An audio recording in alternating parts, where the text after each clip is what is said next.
Krishna, Hare Krishna, Krishna Krishna, Hare Hare. ॐ ज्ञानतिमिरन्धस्य ज्ञानाञ्जनशलाकया चक्षुरुन्मिलितं येन तस्मै श्रीगुरवे नमः। जय श्रीकृष्ण चैतन्य प्रभु नित्यानन्द श्री अद्वैत गदाधर श्रीवासादि गौर भक्तवृन्द। हरे कृष्णा कृष्ण कृष्णा हरे हरे, हरे Ram Ram Ram Hare Hare. Hare Krishna. Srimad Bhagavad Gita chapter 16 verse 4. Dambho darpo abhimanascha krodha parushyam evacha ajnanam cha abhijatasya partha sampadam asurim. O Partha, pride, hypocrisy, arrogance, conceit, anger, cruelty and lack of discrimination are found in those born with demoniac qualities. Those who are born at an inauspicious moment receive these qualities. In the last 3 verses, Shri Krishna had described the qualities of those who have godly nature. Why do they have godly nature? Because they are born at a very auspicious time. And why are they born at an auspicious time? There are 2 reasons for that. One is that they have good sanskars, sukritis or pious credits from their previous life. And secondly, they are born to parents who have followed the Vedic process of Garbhadan Sanskar, meaning observing the process of conceiving a child according to Vedic principles. Now Shri Krishna is describing the qualities of those who have demoniac nature. And why do they have demoniac nature? Again, because of their sinful activities from their past life, and also because they are born at a very inauspicious time. So, an important thing to understand is that to bring a child into this world is a very important act, because in today's day and age we do not understand this. Therefore, conceiving a child is done more as an act of sense enjoyment than to bring a soul into this world who has pious impressions from last life, and helping that living entity continue its progress on the spiritual path. It is now an established medical fact that the child in the womb is learning from the sounds that he or she hears, the kind of food that the mother eats, and the kind of emotions that she goes through during pregnancy has an effect on the child. So, both at the time of conception, if the parents are in a spiritual mood, now it may be difficult to think how that is possible, but yes, it is possible if we know that this act is a very, very responsible act. Krishna says in Bhagavad Gita that act of conception which is done religiously is none other than myself. So see how important it is. So if the conception is done correctly, and then after that, as the child or that baby grows within the womb, if the mother engages in spiritual activities, reading Srimad Bhagavatam, hearing and chanting the holy name, engaging in service of the Lord, keeping a very positive and spiritual mood, this will have a great effect on the child. And such children are born with godly nature. But instead, if the mother is eating food that is not good, consuming alcohol, hearing more materialistic things, always angry or irritated, these kind of emotions, that has a negative impact on the child in the womb. And I have seen this personally in many cases. So we should deliberate on this topic, because it is a great responsibility that we have to conceive and help nurture the child, the baby, properly in the womb, and also when the child is born, then help them with the right environment so they can grow in a stable, loving, spiritual home, and thus imbibe all the godly qualities. If that does not happen, the children unfortunately many a time develop the qualities that Krishna is describing in this verse as demoniac qualities. Shri Gurudev states in the commentary that those whose time of birth is inauspicious, their parents having failed to perform the auspicious purificatory rites, are of a demoniac nature. And what kind of qualities they have? The first one Krishna says is Dambha. Dambha means hypocrisy, meaning to pose as a religious person while being irreligious. So to be a hypocrite means to show off yourself as someone that you are not. And the height of hypocrisy is if we pose ourselves as a religious person, as a spiritual person, but we really don't have any of the qualities of a spiritual person. Such people make a show of religion and advancement in spiritual life, and in this way they cheat simple and innocent people. This is a symptom of the age of Kali in which we are all living.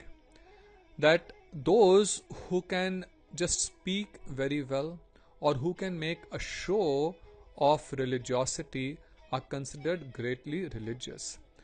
I would not say that this is true for everyone, but unfortunately we see in many cases that behind the scenes they are indulging in all kind of abominable activities, and we have seen such cases, right?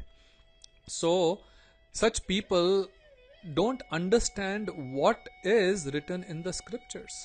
They are in fact exploiting the scriptures for their own purpose, because they think the goal of life is to acquire wealth, women and prestige. So by doing kathas, they actually accumulate wealth. They make use of the faith of innocent people. And many times they also indulge in activities that are completely irreligious. We see court cases going on in India, especially against some of such people. And they just want to acquire a lot of name and fame. This is completely opposite to what the scriptures say. According to the Vedic scriptures, one who is on the path of spirituality should be completely anasakt, means completely detached from all kind of material possessions. He should live a life of simplicity, life of celibacy, meaning if one is not married, he should be celibate, and if he is married, then stay within the marriage with one wife and follow the spiritual principles, and should not crave for name and fame. So Shri Gurudev says that although such people themselves do not follow the instructions of scriptures, they possess immense pride.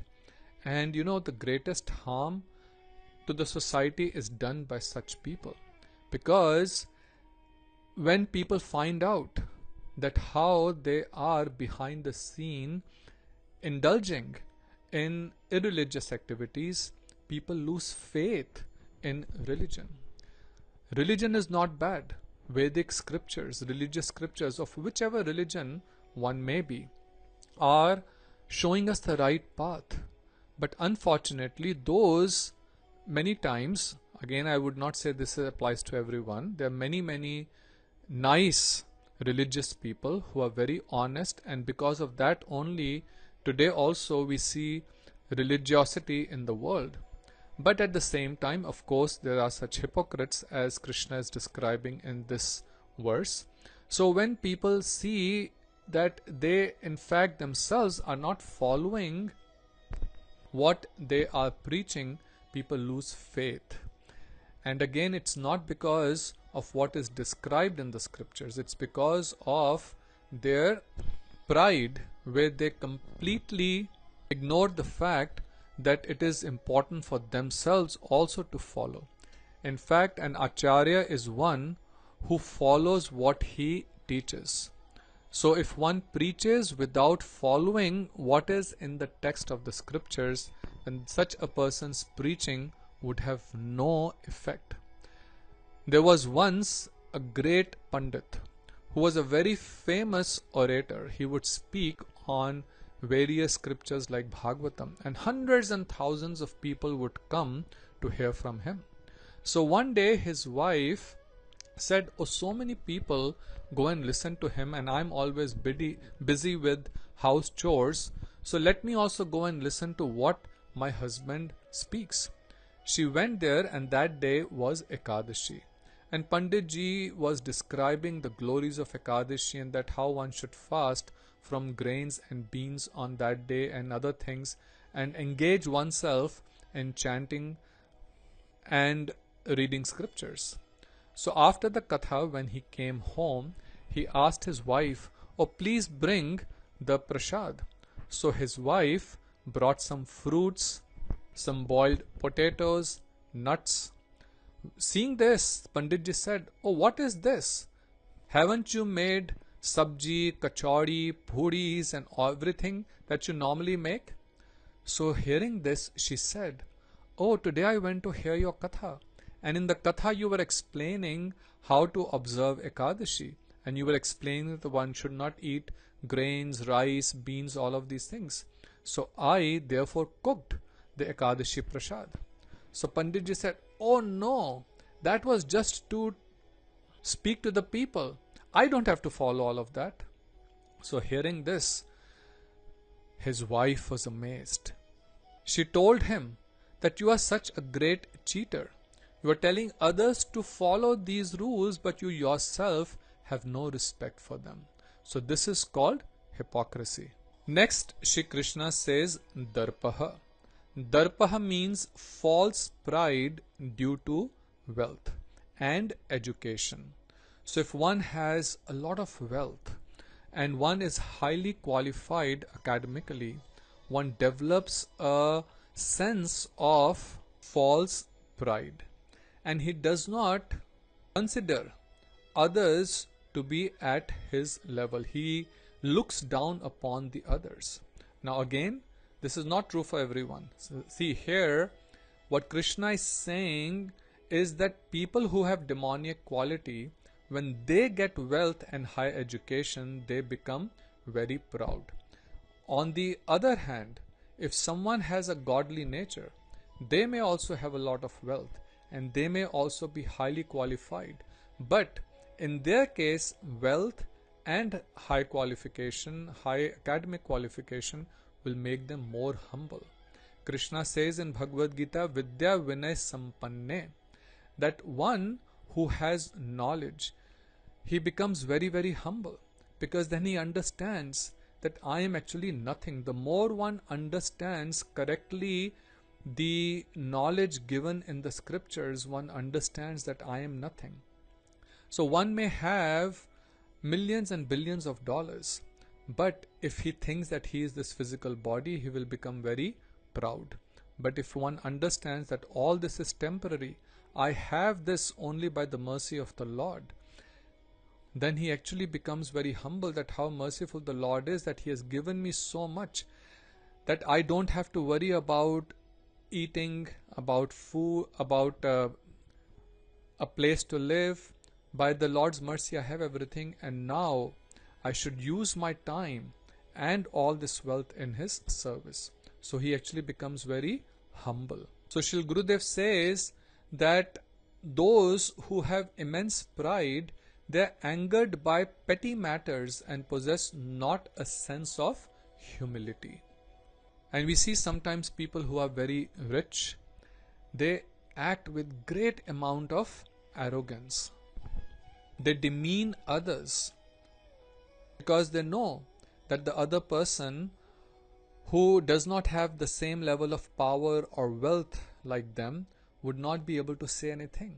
So sometimes in companies also we see, people who are senior executives, they treat the others in a very arrogant way.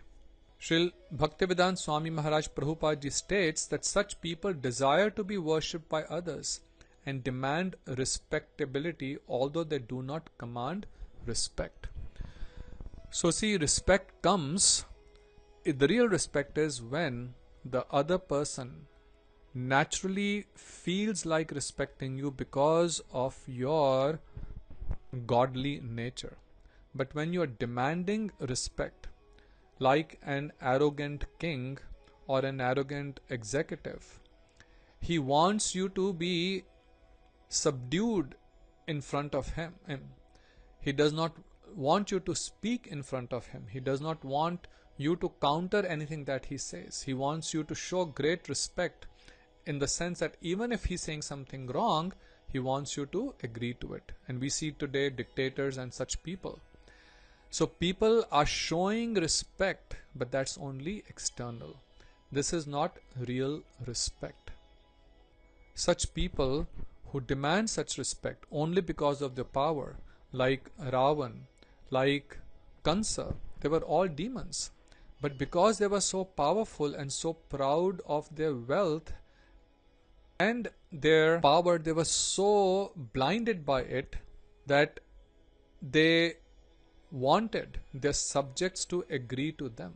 Even they were doing cruel things, nobody could speak against them because they would be put to death.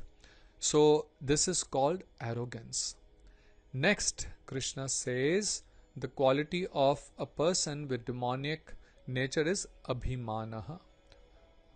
So abhiman is the desire to be worshipped by others that we just discussed. This is also called conceit.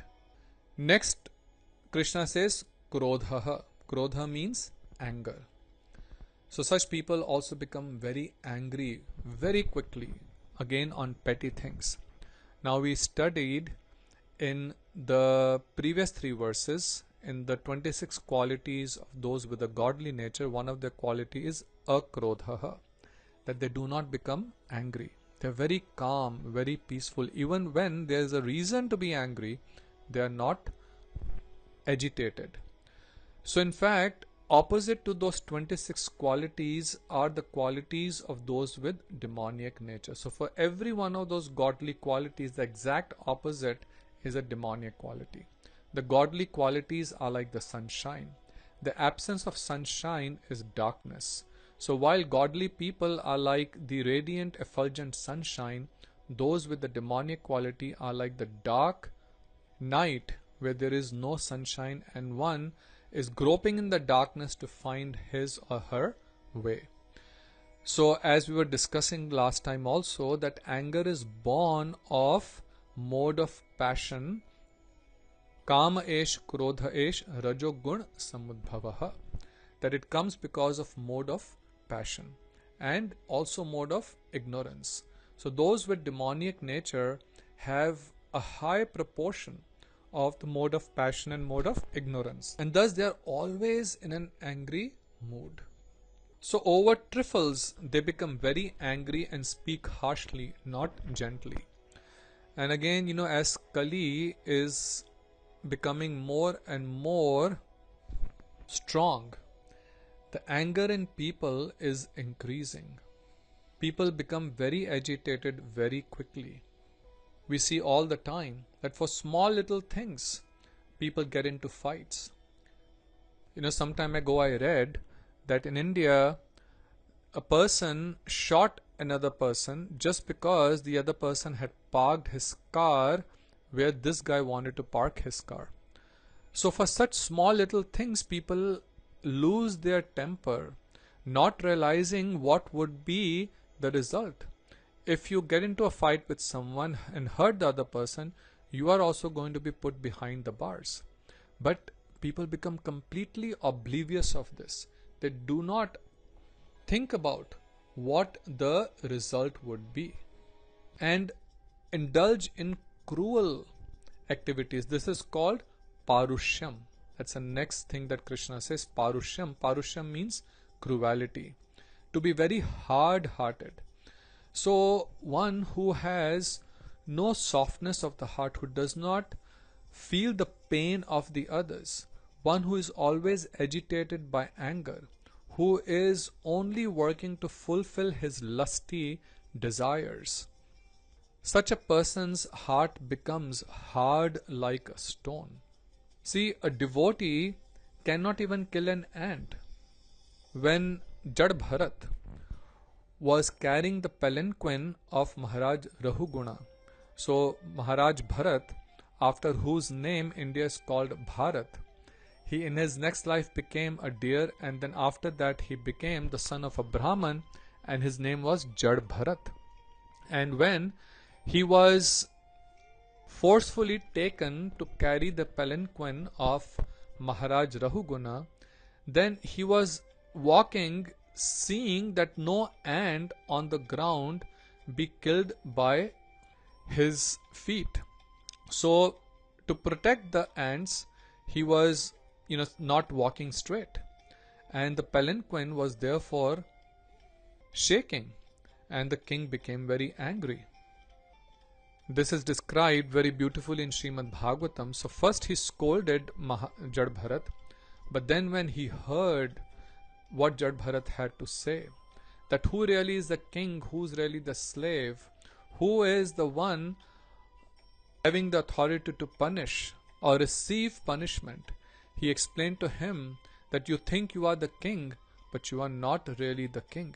You are also under the control of the illusory energy, the three modes of material nature. Today you are a king, but next life you may become a slave. So after hearing from him and after realizing that how great Jad Bharat was, that he was walking so carefully not to even hurt an ant, Maharaj Rahuguna fell at his lotus feet. So devotees are such that they do not even want to hurt an ant. But those who are hard-hearted, those who are cruel, people of demoniac nature, as we have seen throughout history, just because they want to acquire a piece of land, they are ready to kill hundreds and thousands of people mercilessly, not knowing that they will have to die one day as well. Napoleon, Hitler, many such crusaders, they killed hundreds and thousands of people. For what? They were not able to enjoy that land or stay as the kings of those lands forever. They also died. And today, even the countries for which they fought don't have that land anymore. But seeing all this history also, even today we see that for the same reasons people are fighting and cruelly, mercilessly killing others. This is again a demoniac quality. Then Krishna says after this, the next thing is Ajnanam. Ajnanam means they have lack of discrimination. This means that they do everything whimsically, according to their own desire. They do not recognize any authority. They do not know what should be done and what should not be done. This is where today's society is completely lost.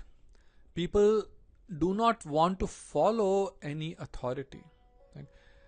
There was a time earlier that we would listen to what our parents or grandparents would say, and we would try to follow their instructions. But today, nobody wants to listen to any instructions. People want to do things as they desire. Now, the desires come from the mind, and an uncontrolled mind will only take you down the wrong path. So, discrimination develops only from real knowledge, and real knowledge comes from the scriptures. And only when those scriptures are studied under the guidance of pure devotees, a real guru who is in an authorized parampara or disciplic succession. It is so important to have the discrimination, so important to know what is right, what is wrong. Because if we do not live our life as per the religious principles, if we do not do the right things in our life, then this very precious human life is wasted. And unfortunately, nowadays, the spiritual education is not being given, and therefore, people do not have the discrimination to know what they should do and what they should not do. Mostly, we are doing things that should not be done, and we are not doing what needs to be done. So therefore, our disease of material entanglement is not getting cured. We are trying to find solutions to our material problems with material recipes only, but that will not solve the problem. Albert Einstein famously once said that if we try to find solutions with the same things, with the same strategies that caused that problem in the first place, we will never find a solution. So we have to do something different. It is the material consciousness that is the root of our problem. So something anti-material only will help solve the problem. And that anti-material knowledge is what Krishna is giving in Bhagavad Gita. Only this spiritual knowledge, this transcendental knowledge given by the Lord will help solve all our problems and make our lives blissful. So we should take to the path of spirituality. So we learn discrimination and we can develop godly qualities and become free from any trace of demoniac quality that might be there. This will happen naturally. The process of bhakti is so powerful that simply following it without any effort, all the bad unwanted desires, demoniac things will go away, and we will develop a beautiful spiritual nature that will be the source of immense bliss and happiness. Hare Krishna, Radhe Radhe, have a very blessed day.